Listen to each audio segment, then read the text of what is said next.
Well folks, welcome back to the workshop. Today we have a different one on for repair today. This is one you don't really get on too often, a Rotabrooch magnetic drill. But this isn't a standard magnetic drill, obviously. This is actually a low profile one.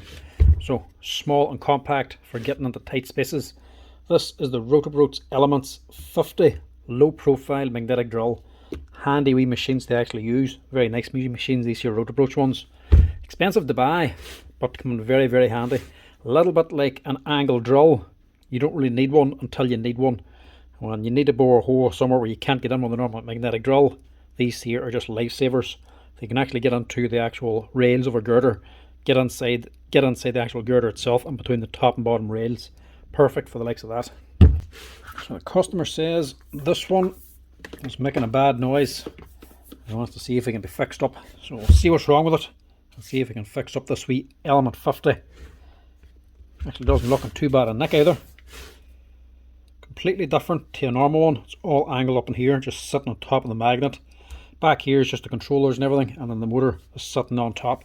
Basically just a big drill sitting on its side and then angle driven here. A bit like an angle drill actually. Right, we'll see what's wrong with this thing. Now these Rotabrooch, they always had some of the nicest controls on them. Very futuristic. So one touch button for the magnet, which is on and working, and then the other one is for the motor. Oh, he wasn't lying about a bad sound. That sounds terrible. But is that gears or is it bearings?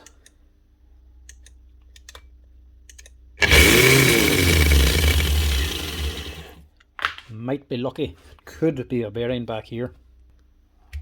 Don't like switching things back on again when I already can hear it's making a bad sound like that, but you want to narrow down what's actually gone. The bearings are gone. It might be a simple and cheap fix. The gears are gone. It's a lot more complex and a lot more expensive. But normally the boys will be using these things. Doesn't matter what they sound like. They'll still keep on running them until they won't actually do any more. So I wouldn't say this just failed in one go. It's probably been going bad for a while.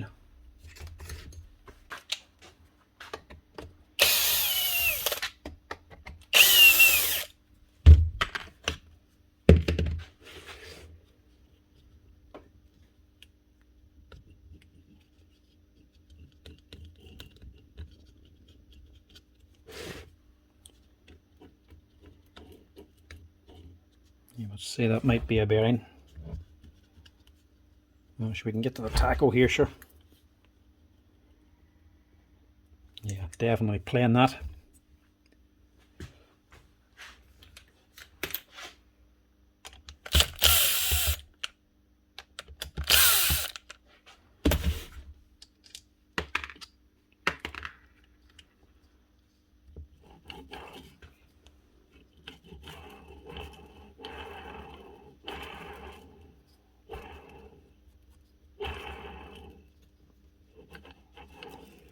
Right, we'll say it's bearings anyway and keep going. What's the handiest way to get under here? Pretty sure this should be just sitting on top. No, it's not just sitting on, sure it'll have wires going back into here. So we have at least one or two wires to disconnect first.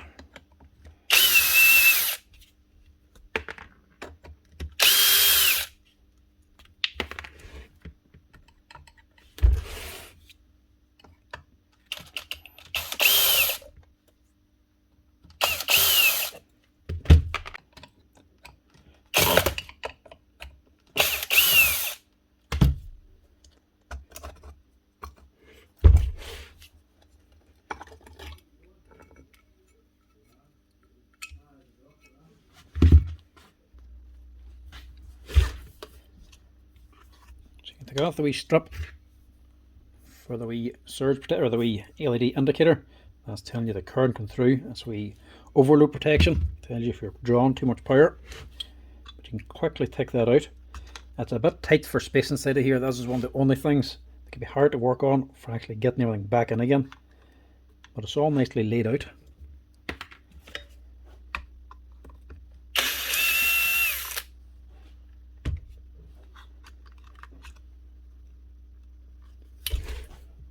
Take that one out too.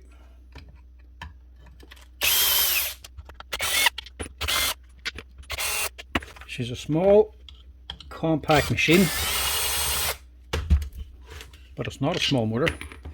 That's the good thing about it. It's a decent sized armature that's actually on it.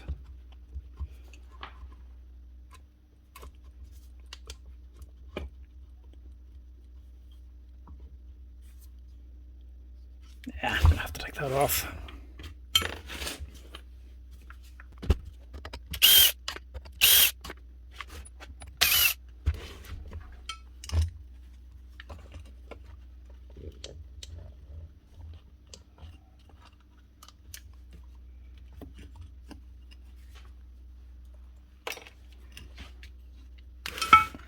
Two screws here. What am I thinking?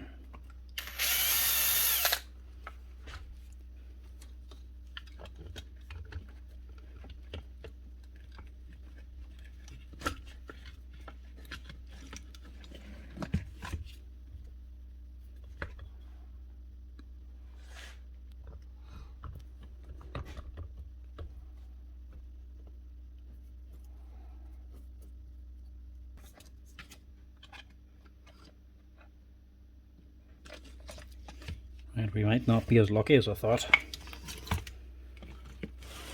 It might not be the bearing.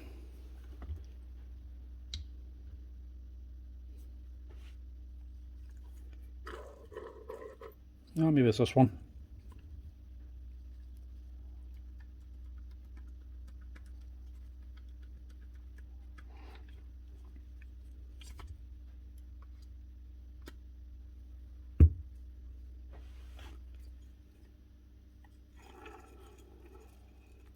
Doesn't sound good. The gear on the end of the armature, it is worn, sharp, but it doesn't look to be worn through or damaged. There's no teeth missing or anything. Let's see if we can get this thing pressed off. Should be a circlip on it.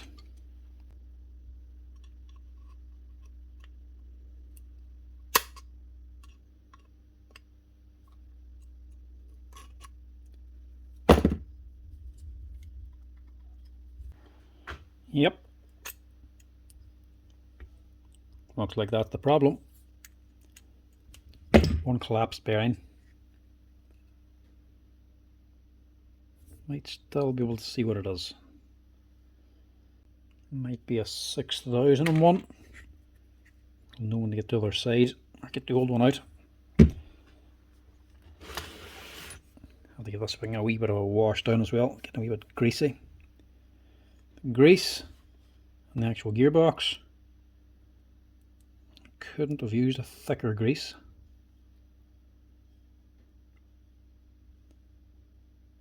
That's more gum than grease, but for what it's doing, I'll have to do, because there's no oil seal in this either.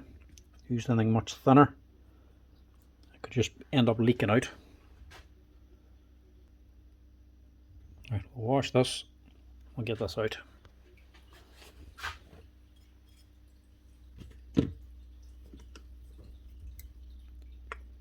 Another circlip on the outside. Get that out. Let's see if we can knock this out.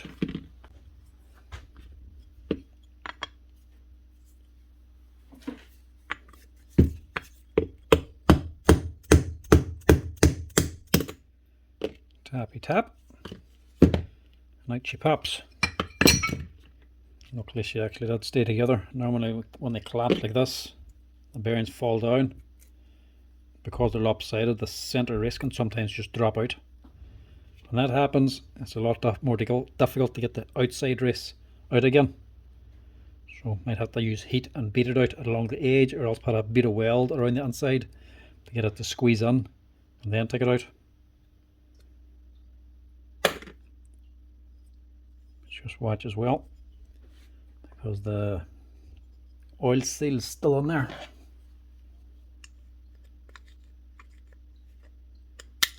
There we go. Read that side.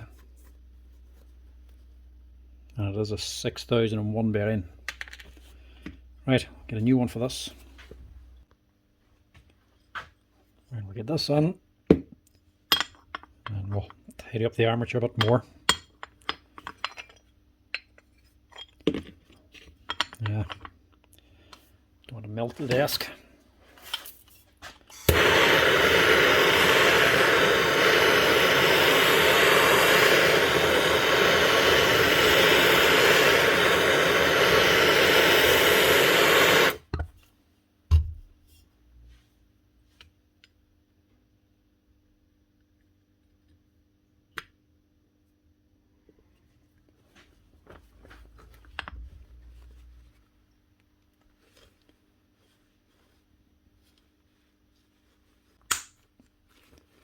There we go.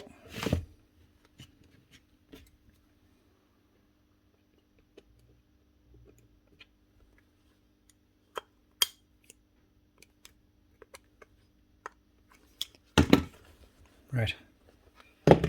Leave that. Back bearing's actually fine, but I think we'll just change it anyway now that we're at it.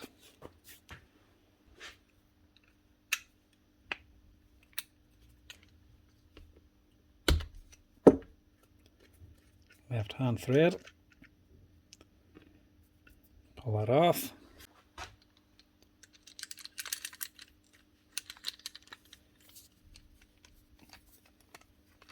Pull this bearing off without damaging threads on the end.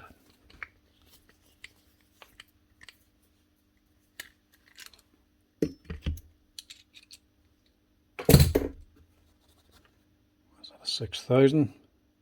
629 actually.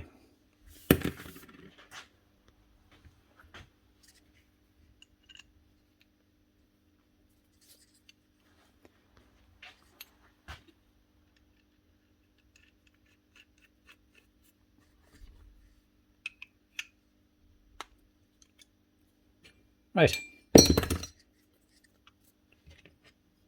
Press this end back on.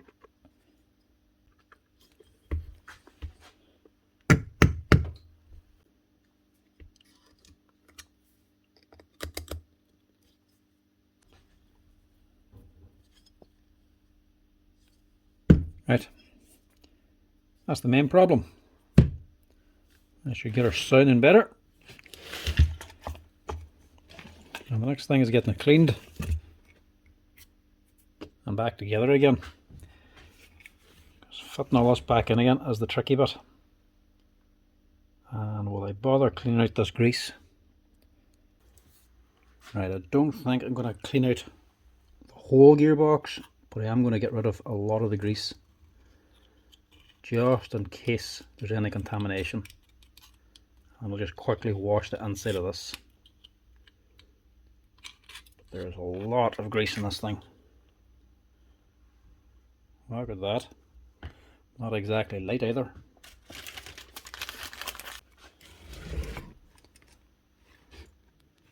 That's a good bit of it. I'll get an initial wee wipe around here now. Not going to go deeper. I'm not going to actually put kerosene into this because there shouldn't be much need. If there's any debris, it's going to be at the front here, not all the way at the back. And I don't want to strip down this whole head just to clean out a little bit of grease.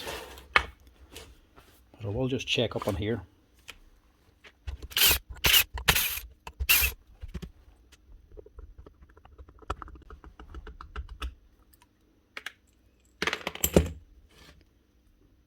That looks okay. Nothing wrong in there. And this is one of the handy things about these wee compact magnetic drills, the actual handles. It's just a 3/4 inch ratchet you can use.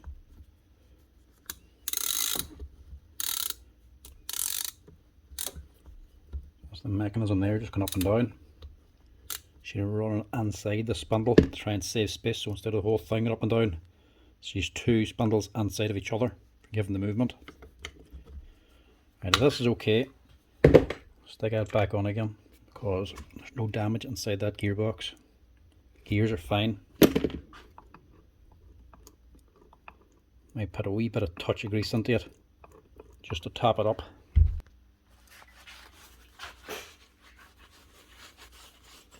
Got it clean now that we have it off. And just watch this little seal. Make sure you don't break that. It's a rubber gasket. It's very thin on the screw holes.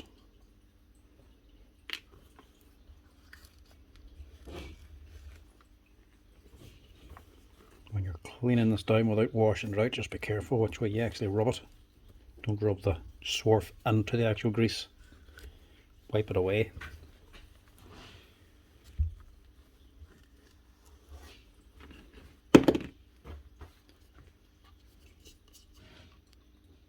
Just got a little top up in there, not much.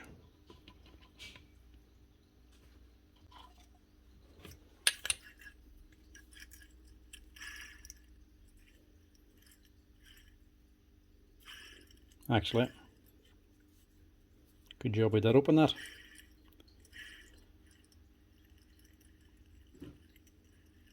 That bearing's not great. Huh? That's starting to fail. Big rough spot on it. So I can actually just replace this as well. This top one's a 6905. Just pull that out.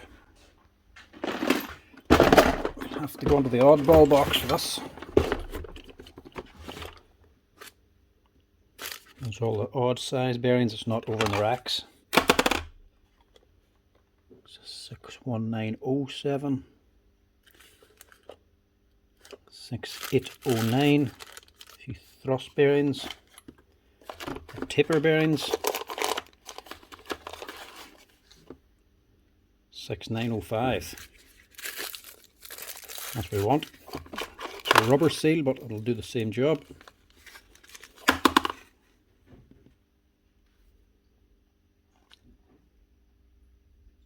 And there's another spare there as well. Just remember to order a couple of these the next time I'm getting bearings. I wouldn't want to be down to my last one. Now get this thing out, which will be easier said than done. Bit of heat and see if it'll fall out.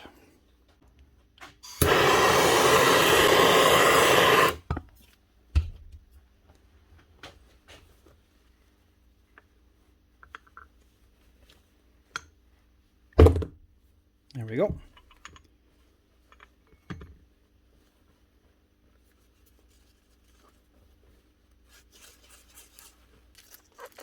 Now you can use a rubber or a metal shielded bearing. Metal ones are grand instead of here because it's a sealed gearbox.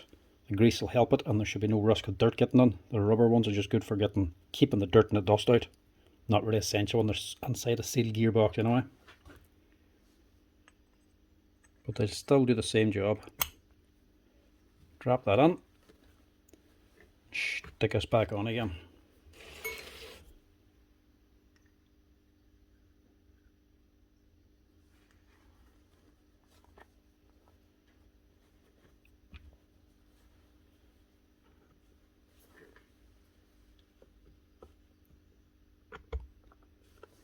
Heat from that cover will now be getting into the bearing, make it a little bit bigger and help it to slide on as well.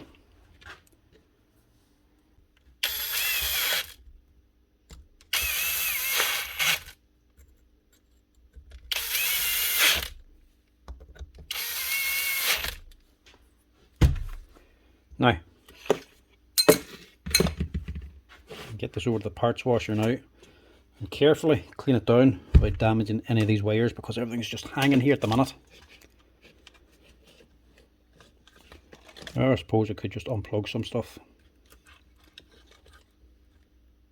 Yeah, I just do that. Make it easier.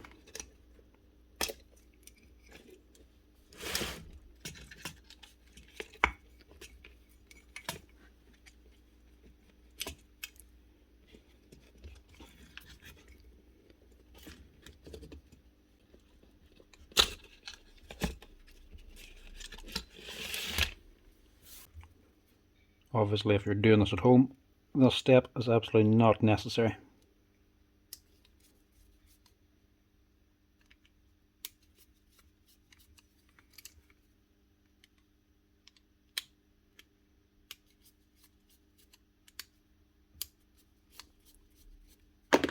The machine will work fine if it's dirty. I just want to clean it up so it looks a wee bit better going back to the customer.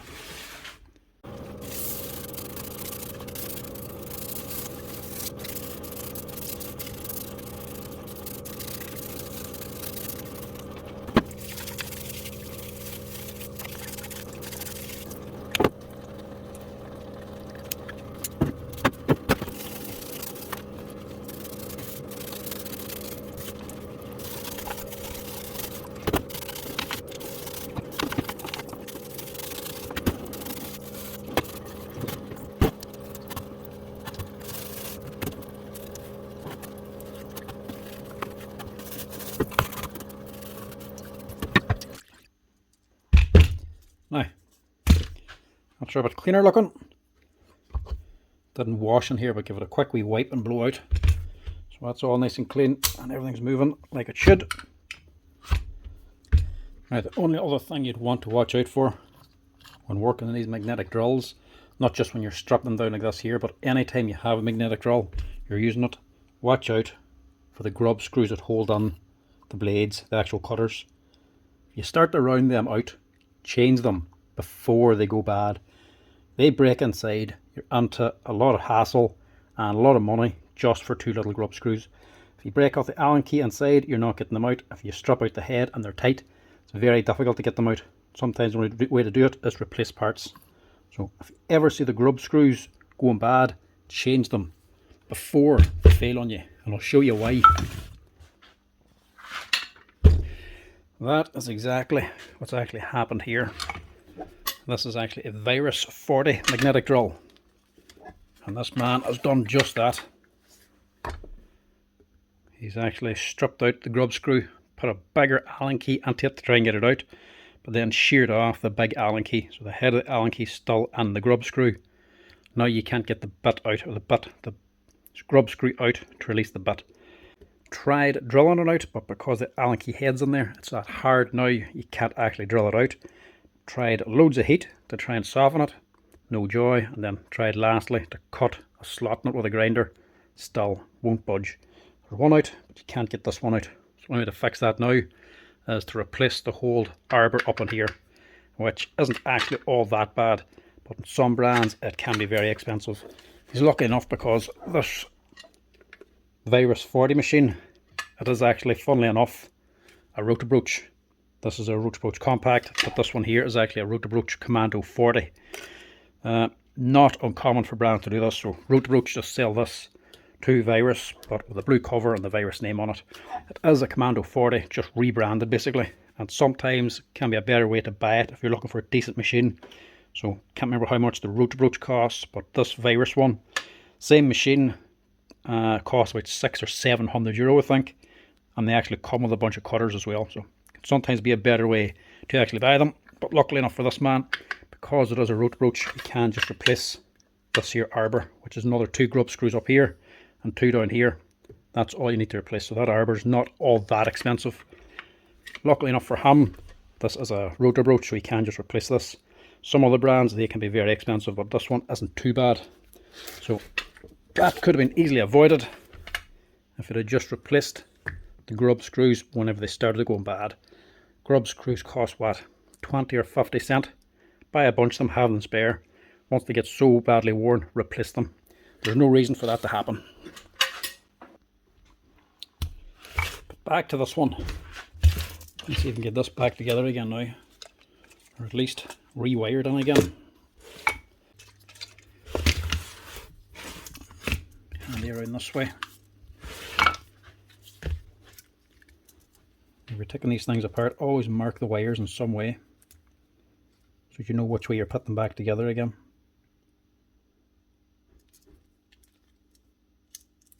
Because these have to go on right, can't mix and match.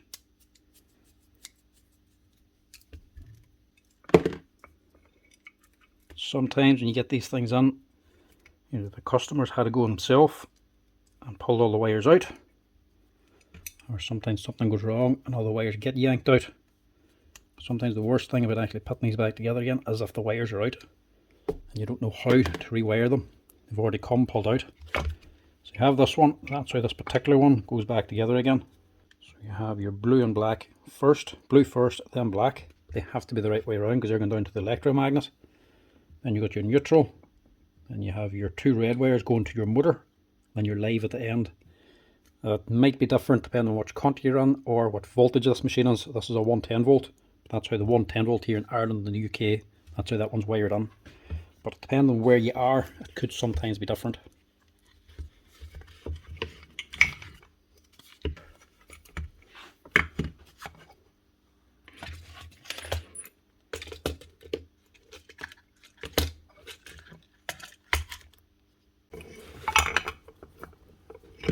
So that'll be there.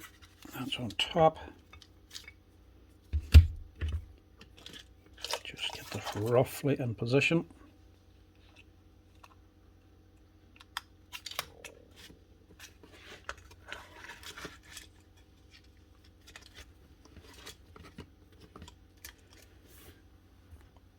I'll just get the motor back in now.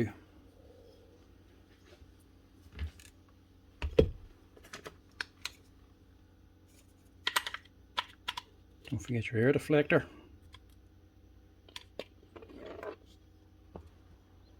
And that'll be down that way.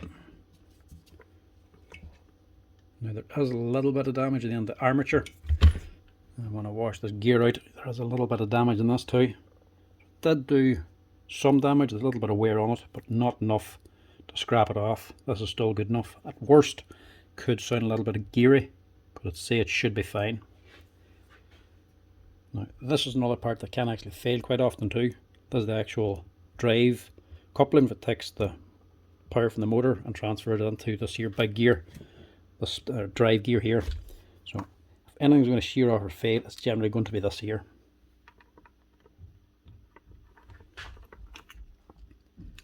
So that's in there. Just get a good gob of stuff on here. Don't be shy. Might even get some more in the very back here. And then get this back into place.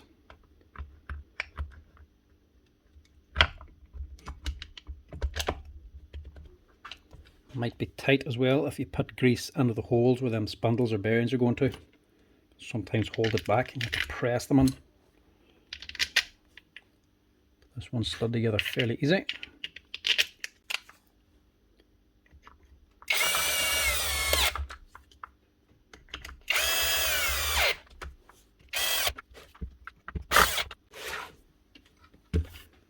That's the easy bit.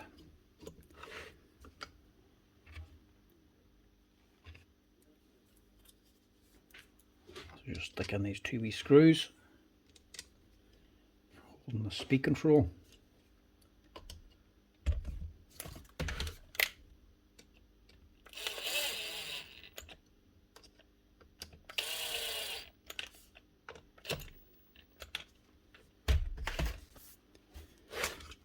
Now we have to get the rest of it wired on.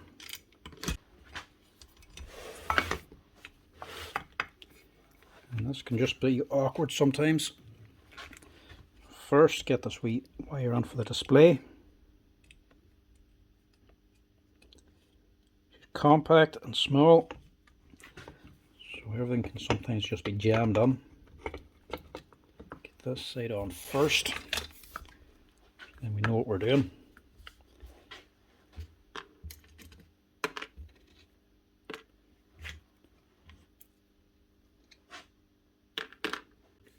Two, 4, 6 and 2, and then 2 long ones for the back cover. I think the short ones are for the wee plate at the front, for the wee control plate. So all these ones should be for here.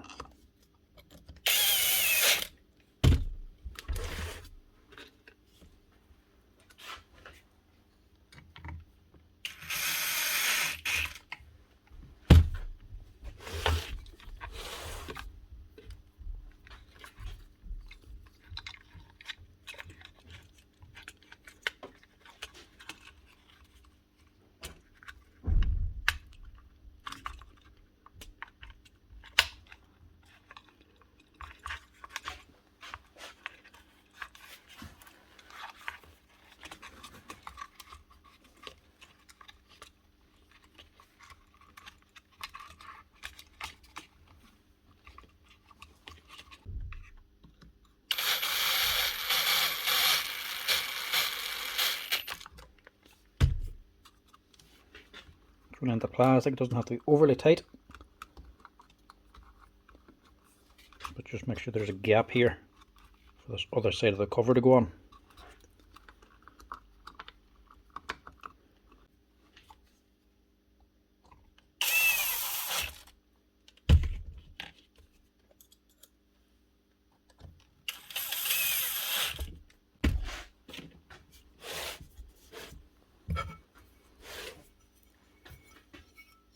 The other side then.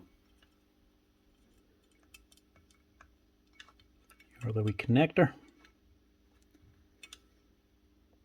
Make sure you're putting it on right.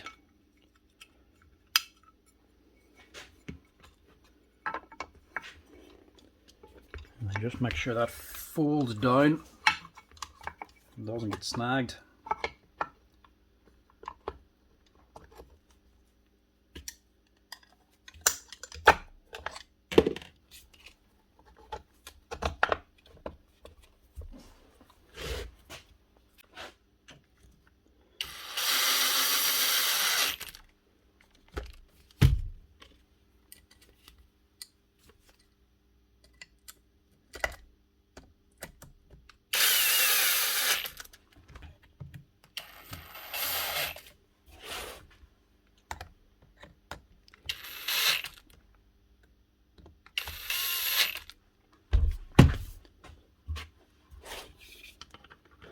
Your cover can go on, get the brushes in and give her a test out.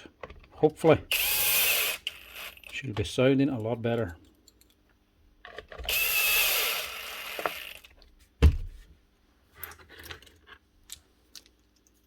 Brushes, these nice big heavy chunky brushes as well for giving loads of power.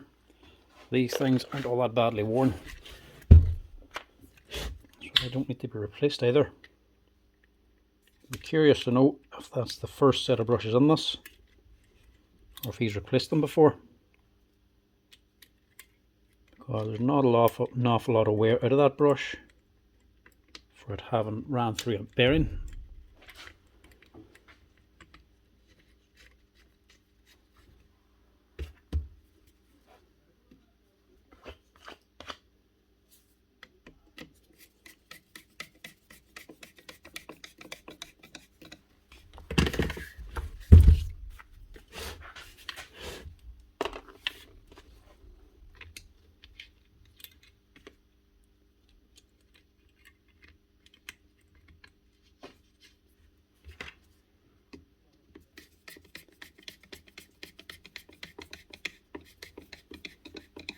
Now, hopefully that should be this wee Roatabroach Element 50 low profile magnetic drill up and running again. Switch her on and give her a wee test out here. Just put the speed down first.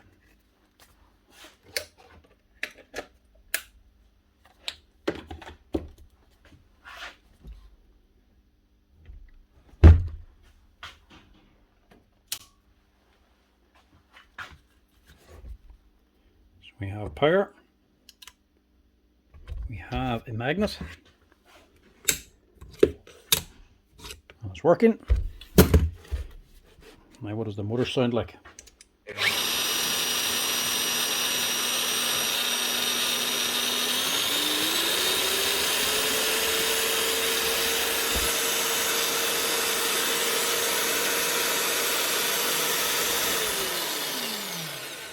She sounds a hell of a lot better. That's a good job there.